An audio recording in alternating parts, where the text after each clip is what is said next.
As you come up to 10, that is their God. That is 10. That is the hermaphrodite. But if you stop at 9 and you skip to 11, skipping God, then you are a Luciferian. Because 11 is the number of the magician. It's the one step above. Once you have accomplished the tree of life, you are now the magician. You are one above 10. But they're doing it by skipping God. That's the symbolism of 9/11.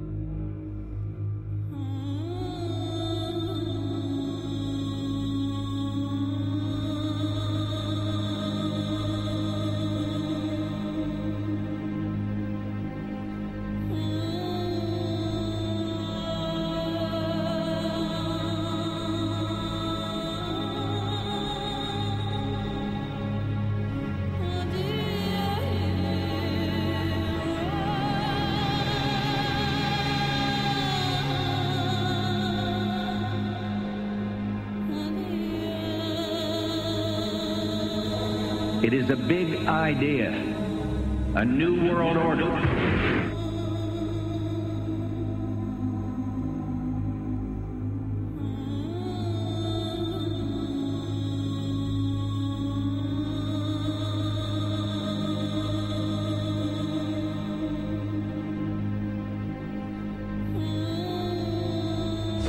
We were on assignment. We were supposed to kill 2 birds with 1 stone. In Fight Club, Project Mayhem destroys a giant bronze spherical sculpture. This seems an obvious reference to the sphere at the World Trade Center complex. Trust me, everything's gonna be fine. In a pivotal scene reminiscent of 9/11, we see the destruction of skyscrapers and the change of a skyline. Second anniversary of the 9/11 attack on the World Trade Center, George Bush asked for an $87 billion increase in military spending.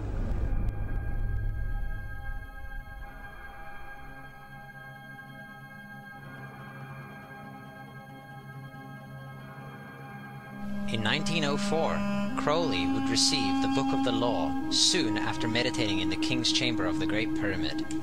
He claimed he had been contacted by a being called Aiwass. Crowley would also use this symbol in his work. Some of its meanings are said to include a reference to the number 77 in Hebrew and a connection to the god Pan. Crowley made this drawing of a non-human intelligence he saw during a ritual. Synchronous 23 has made the connection between Aiwass and the Wizard of Oz, and has further pointed out the similarities between Crowley's grey alien-like drawing and the depiction of the projection of the Wizard of Oz in the film version.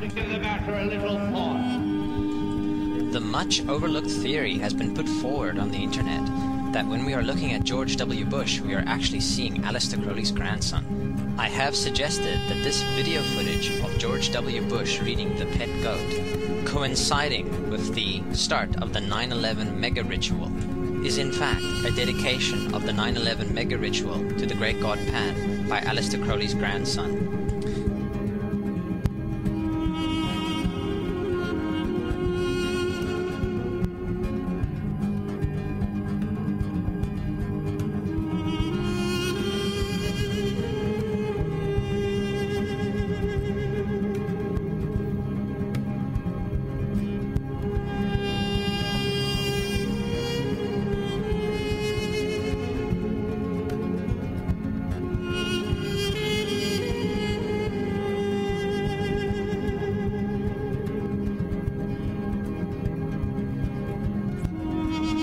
Things get a little weird. This is the 1978 version of The Wizard of Oz, The Wiz.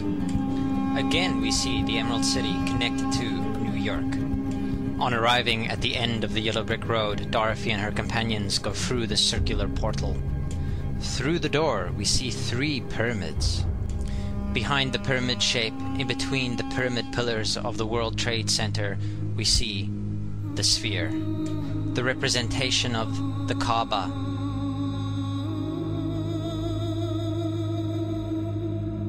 The inhabitants of Oz dance around the sphere in ritualistic fashion. Fashioned in giant letters over the dome of the sphere, we see the word Oz.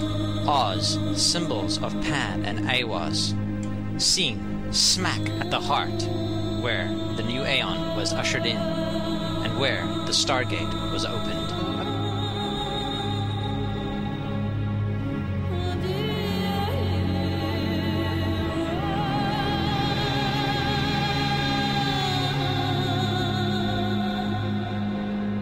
Between the Twin Towers is called the spherical caryatid. It was made by artist Fritz Koenig and was nicknamed the Sphere. We see that Koenig made this thing in Bavaria, the same place where the Illuminati was founded. The most interesting fact about the placement of the Sphere at the World Trade Center Plaza has to be that architect and designer of the World Trade Center, Minoru Yamasaki, intended the plaza itself to be a representation of the Grand Mosque of Mecca, the Sphere in particular taking the place of the Kaaba.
So, my friends, it's time you start placing your faith and your dedication to the one and only God, the everlasting creator of everything on earth and in the universe.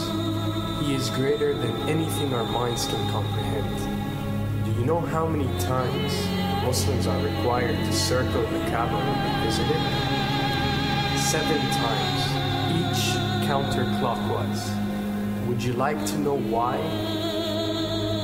You see, what binds us as humans to this life and to this dimension and to this earth is the limits of time and space.